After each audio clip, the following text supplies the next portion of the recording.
नमस्कार दोस्तों, मैं अभिषेक दवे मेरे नए पॉडकास्ट चैनल में आपका बहुत बहुत स्वागत करता हूं। आज के इस पॉडकास्ट में हम महाकवि माघ के जीवन और उनके भीनमाल से संबंधित विषयों के बारे में बात करेंगे। मारवाड़ भीनमाल, जिसे श्रीमाल नगर और देवभूमि के नाम से भी जाना जाता है, और वहीं पर जन्मे संस्कृत के महाकवि माघ, जिनके द्वारा रचे गए महाकाव्य शिशुपाल वध के बारे में तो आपने जरूर सुना होगा। और इन्हीं कविवर माघ का जन्म ब्राह्मण कुल में माघ की पूर्णिमा को हुआ था। कहा जाता है कि इनके जन्म के समय इनकी कुंडली देखकर एक ज्योतिषी ने तो यहाँ तक कहा था कि यह बालक विद्वान, अत्यंत विनीत, दयालु, दानी और वैभव संपन्न होगा। महाकवि माघ के बारे में कहा जाता है, उपमा कालिदासस्य भारवेरर्थ गौरवम दंडिनः पदलालित्यम माघे संति त्रयो गुणा। अर्थात विद्वानों का कहना है कि कालिदास तो उपमा के लिए प्रसिद्ध थे, भारवी अर्थ और गांधीर्य में, दंडी पद और लालित्य में, लेकिन महाकवि माघ में तो ये तीनों गुण मौजूद थे। ऐसे में तो ये स्पष्ट हो जाता है कि महाकवि माघ कोई साधारण नहीं बल्कि संस्कृत के अद्वितीय महाकवि थे। अब हम बात करते हैं महाकवि माघ के द्वारा रचा गया महाकाव्य, जो कि शिशुपाल वधम है।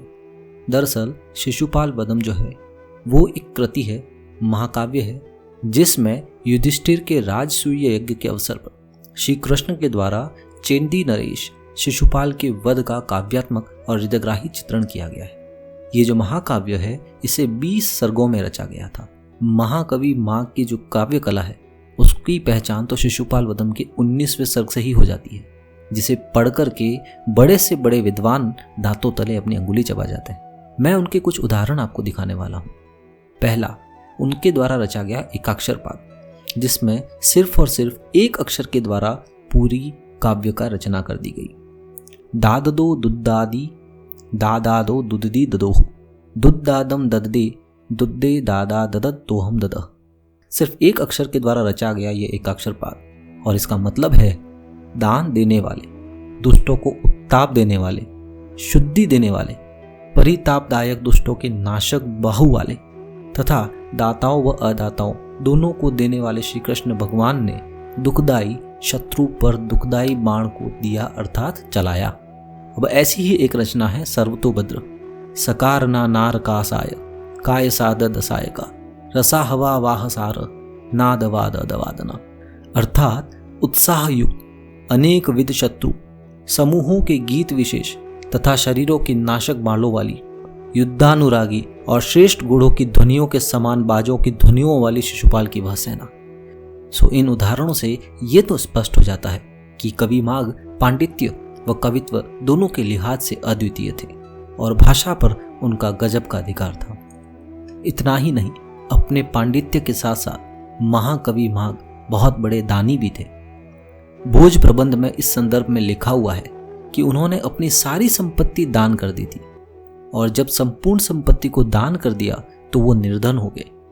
उन्होंने राजा भोज के द्वार पर अपनी पत्नी को एक पत्र देकर भेजा, और उस पत्र में उन्होंने एक श्लोक लिखा था।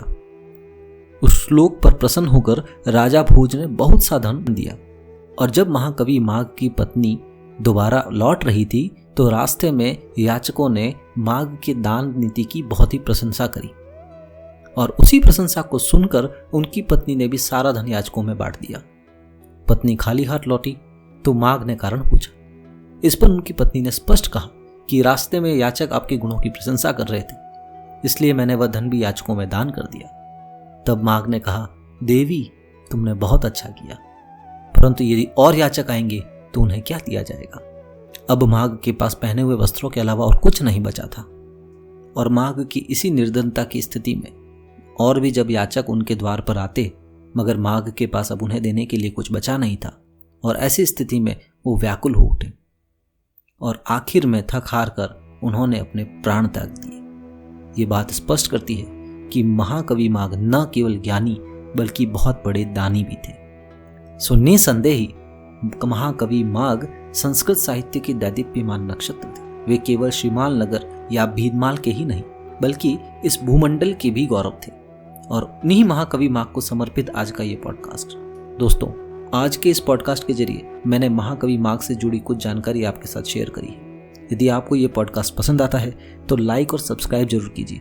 और शेयर करना ना भूलें। और यदि आप इसी तरीके के पॉडकास्ट का नोटिफिकेशन पाना चाहते हैं तो नोटिफिकेशन आइकन पर क्लिक करना ना भूलें।